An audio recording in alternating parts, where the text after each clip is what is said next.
Hello, this is Brad, and I am with the Mid-Continent Public Library. This is another installment of our Windows Widgets series, where we look at often overlooked widgets and tools that are available on Windows computers. Today, we will be looking at WordPad, which is a free word processor available on Microsoft Windows computers. Even though Microsoft has the very popular Word application, WordPad is a nice basic word processor and free alternative that could be used when needed. We are going to take a look at WordPad and see some of its features, and then we will see how we can save a WordPad file so it can be accessed on Microsoft Word. Let's go ahead and get started. I can find WordPad on my Microsoft computer by going to my Start menu in the bottom left-hand corner, and then I could scroll down through this menu if I wanted to, or I could select one of these letters, and that will open up this alphabetical menu, and I am going to select the letter W, and then if I select the Windows Accessories folder, if I look towards the very bottom, I will see WordPad. And this is what WordPad looks like. It looks very similar to a lot of other word processors. And I am just going to type a little paragraph to show you what the typing looks like on here. I can just use my keyboard and type whatever it is that I am needing to. And then once I have a nice little paragraph, there are some ways I can modify this text. To add space between a line, I'm going to click here, press Enter on my keyboard, and now I'm going to show you some ways I can modify this text. The first thing we're going to look at is this font section, specifically the font style and size. And so I'm going to select this first line of text, and then I can use this menu to select any of the fonts in here that I like. I can also modify the size as well. I can select one of these preset sizes, or I can just type my own size into this box. That's a little large. I can resize the font by using these two buttons over here. The smaller A shrinks the font, and the larger one actually increases it. I'm going to shrink this text back down to size. I also have some options right here. Let's go ahead and select it first again here. I can make my text bold. I could unbold by selecting that same option. I could also make it italicized. And if I ever want to undo anything that I have done, I have an undo arrow up here. And that will undo my previous change. I also have an underline option as well. Besides that, I have strike through, which I could use if I was making a list of some kind and I had checked something off of the list. Let's go ahead and remove that. And then another option I have is the superscript and subscript. So here is the superscript. It makes this number just high above there. And there's also a subscript as well, which moves that lower. Besides that, we have our font color, which we can change. I can change this from its default black to any of these colors. Here's red. And I can select any of these colors, or I can go to more colors, and I have these options. And then I can even define a custom color using these sliders. There's my custom colored font. And I can highlight the text as well. I have these highlighter options. Let's try out this dark blue. So there we see some ways I can modify my text here in WordPad. Now, you may have noticed there are quite a few similarities between Word and WordPad. One big difference I would like to point out is that WordPad does not have a spell checker. I know that we are very reliant upon spell checkers these days. Anyways, Let's look at the next feature within WordPad. Now I'm going to take a look at some of our paragraph options here. These are some ways we can modify our paragraph text.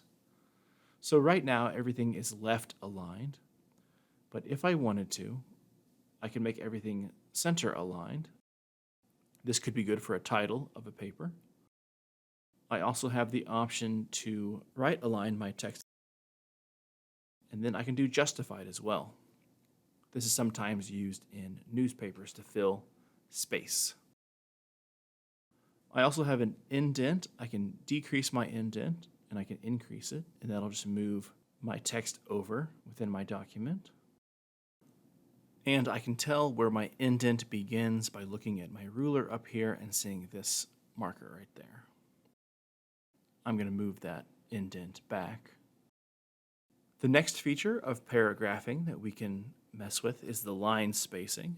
To do that, I select this. It's currently set to 1.15, but if I want to, I could decrease it to 1. I could increase it to 1.5 or even 2. And I can also add extra spacing after a sentence. I can also adjust my indentation and line spacing from this window as well. And now we are going to take a look at bulleted lists. So I can insert a bullet here, and if I wanted to, I could make each sentence its own bullet. Or maybe I want this to be a list. I could select this numbered list. There's also an alphabetical list option as well. And there's even Roman numerals. And if I click that once more, it will just remove those bullets. The next thing we're going to look at are these things over here under the editing area. And the first one is find. So if I had a big long paper, I could use this to find any instance of a word within my paper. I'm just going to type in the word, and it will show me everywhere it occurs in my paper. I see it there, and if I click Find Next, it will take me through my document, showing me all of the times this word appears. And similar to that, I can replace a word. Maybe I want to replace word with another term. Maybe I would use typing instead. And so I can replace just this instance, or I can replace all of them. And then, after that is done, every single instance of word has been replaced with typing. In this context, that didn't really make any sense, so I might need to change that back. As we can see, even the name of this application is now incorrect. So I'm going to go back and I am going to reverse that. I'm going to replace every word that says typing with the word word.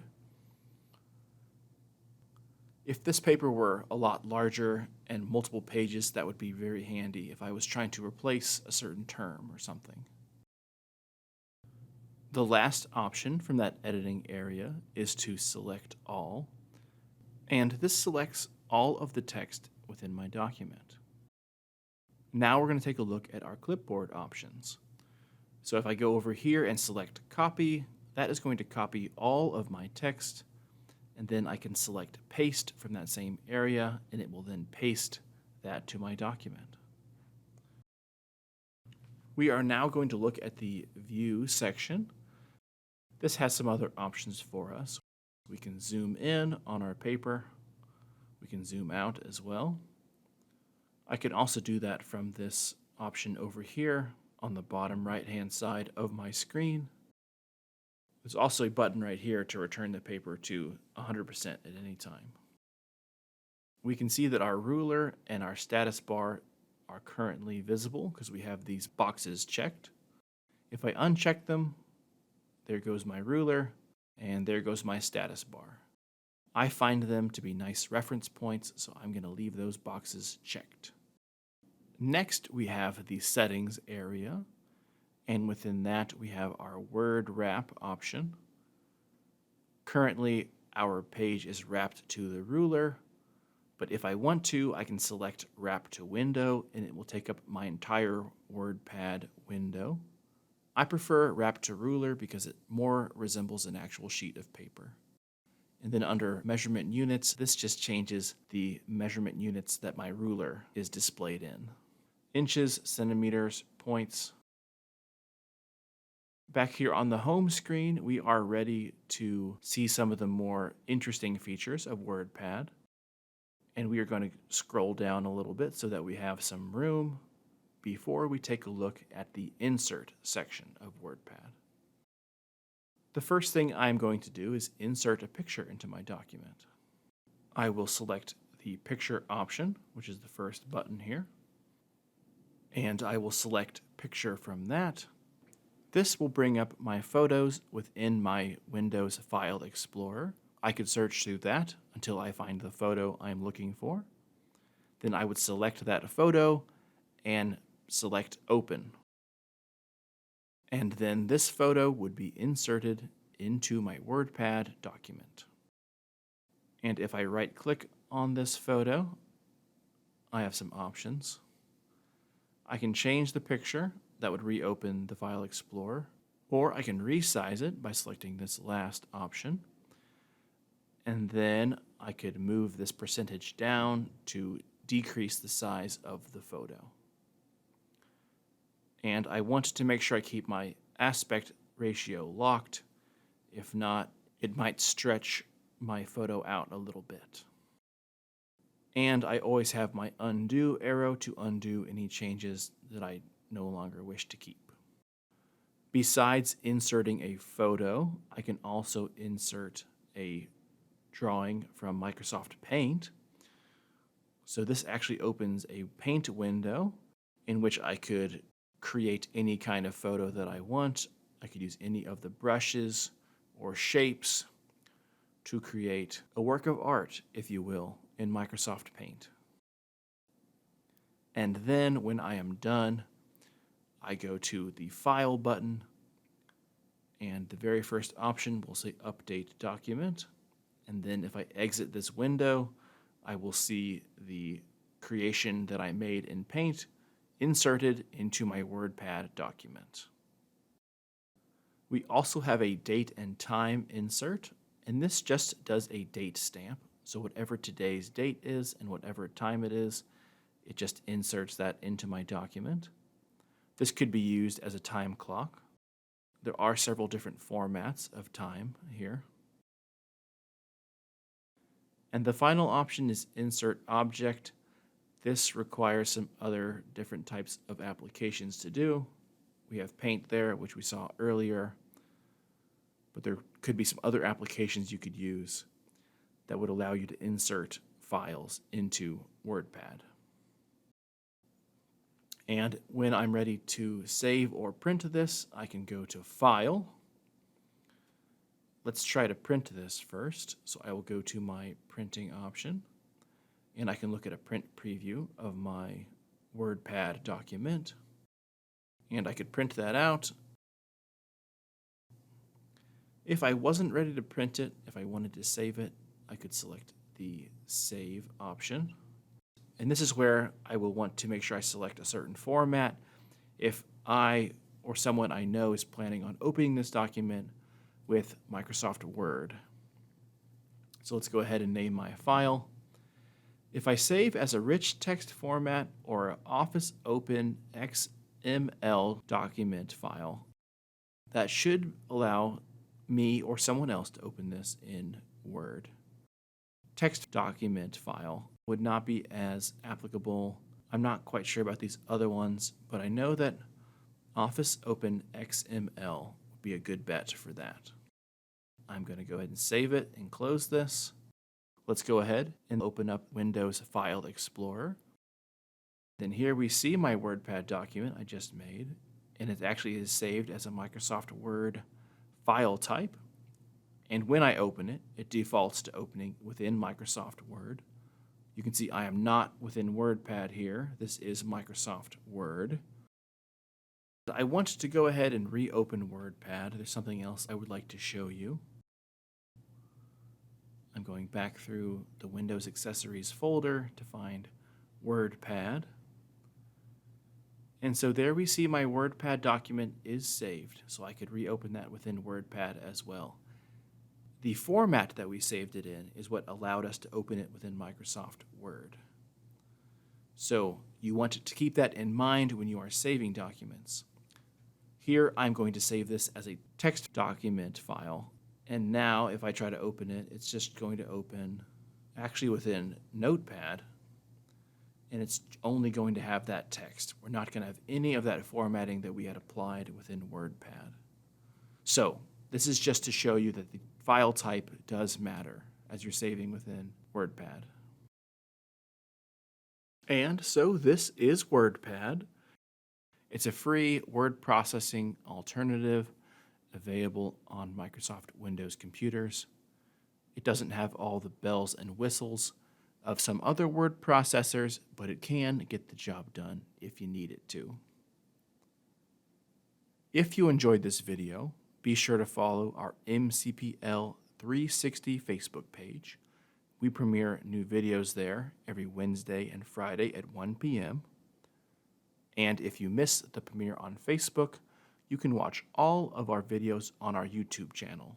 Subscribe to our MCPLMO YouTube channel. This has been Brad. Thank you so much for joining me. Have a great day.